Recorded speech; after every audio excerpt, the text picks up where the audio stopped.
بلوچستان کے شہر خاران سے ہمارے گدروشیا پوائنٹ کے نمائندہ کاشف بلوچ کی رپورٹ کے مطابق خاران کالج طلبہ کی جانب سے چیف چوک کے مقام پر شاہراہ کو ہر قسم کی آمد و رفت کے لیے احتجاجاً بند کر کے نائل انتظامیہ کے نعرے لگائے۔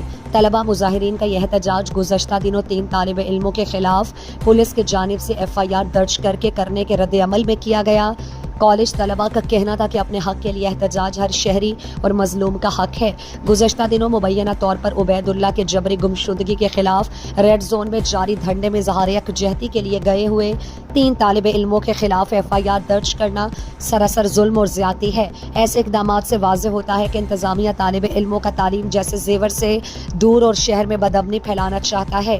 اگر ہمارے 3 طالب علموں کے خلاف پولیس کی جانب سے FIR کو ختم نہیں کیا گیا تو ہم مزید سخت موقف اختیار کریں گے۔